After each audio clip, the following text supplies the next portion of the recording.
G'day viewers, friends and fellow citizens of the West.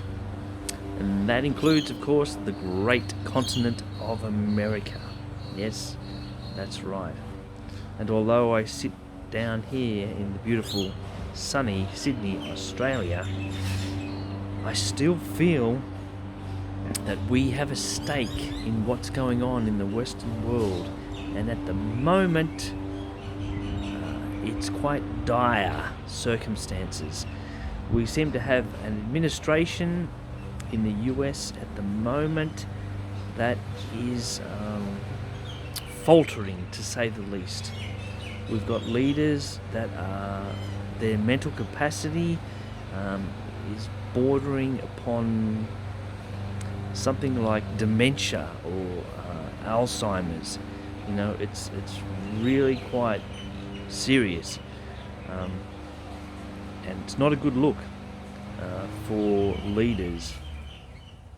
It's really time that somebody stepped up and took the reins instead of just being a sort of figurehead, a fool prince, a puppet leader. Because unfortunately, at the moment, the American stance is going down the line of puppet leaders, and really you're being led into backing a puppet state, what I would consider really a European rogue state in the Ukraine. Seriously, it is.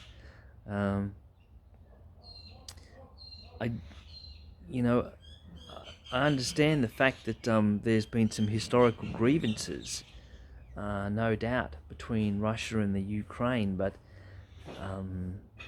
has that justified the bloodshed?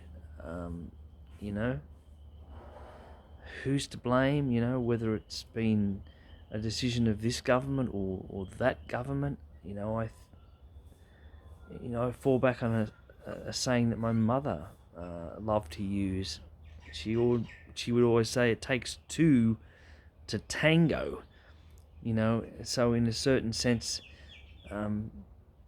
there's a responsibility on both sides to try and, terminate hostilities, to try and reach an amicable solution, to try and do better than bloodshed and warfare. And that hasn't been achieved. And to some extent, you look back at it from a sort of analytical point of view and you say, okay, well, it almost seems calculated. It almost seems as though there is an agenda, or more than one agendas at play here. There is a depopulation agenda. I can honestly see that. That the new world order is bent upon a depopulation agenda, and to be honest with you, it's in a cold, hard world. It does make sense. It makes a kind of Machiavellian sort of sense. The world is going to be destroyed by overpopulation, so the only solution is to depopulate. We have to do something about it. We can't just ask people to stop having children. We can't just tell people that their life is going to be terminated at 50 plus X years, because they become a burden upon society that cannot be sustained. It's the stuff of science fiction. It's been done in Star Trek. The idea that populations put a cap on the age limit and they say, okay, this is it. This is your termination date, so to speak. Where you have to say quits and step aside for a younger generation, regardless of whether you've got the health and vitality, or the mental capacity, or you could contribute more to society, you have to hang up the phone and say goodbye, at some point, because there is a younger generation coming through, and there's not enough room. There's not enough room, in this world. So either we create bigger and better worlds, or we start depopulating, or we perish. Because we are on a path to perishing at the moment. Let's be very clear about that. I cannot be clearer about that. Look at the stats, the numbers that are out there. I read something recently saying that we're using more than 2.5 times the resources that the world can produce in 1 year.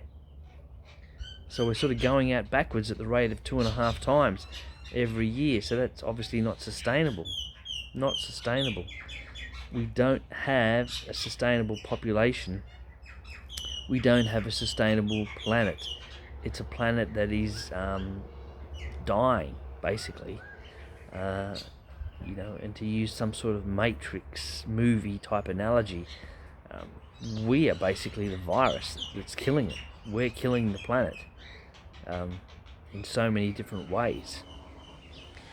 So big things need to happen. Big things need to change. Do we leave it in the hands of oligarchs? Well,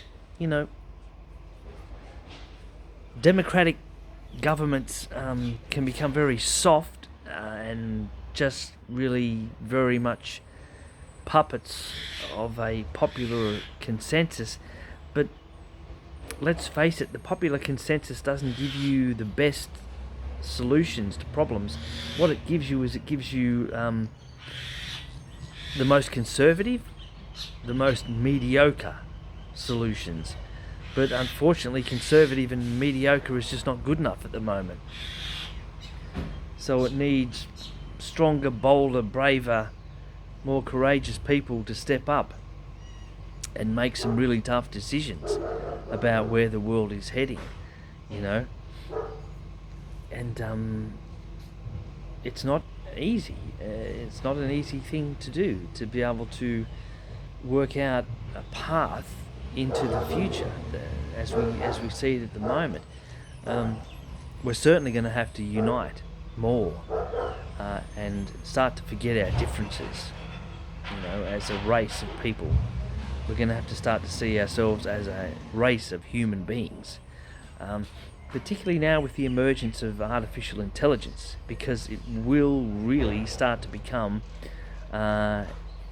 this is what's going to unite us more than it will divide us, is the emergence of full-blown kind of sentient AI. Okay, humanity, let's wake up and say, okay, we are a biological species. We've created AI in our own image. We've become like unto gods. And this is totally biblical. Totally biblical stuff. It's Shakespearean. Like unto a god. How express in form and motion and everything. How like a god. This is the kind of words that Shakespeare used. And it's in the Bible too, that we are godlike. Certainly we are, because we are created in the image of God. So we are definitely godlike. So we have those capacities. If we're open to God's Spirit, we can accomplish impossible things.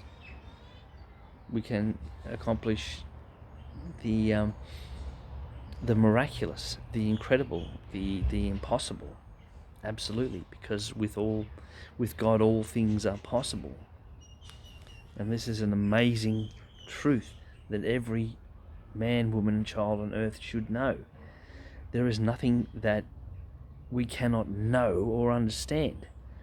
There is nothing that we cannot do or that can be done that cannot be done through us, if we are open to the Spirit of God, to God's will being played out in our lives. If we can see God's will the way that his Son saw his Father's will, he saw it and he lived it, and it happened, although it was incredible and powerful and miraculous.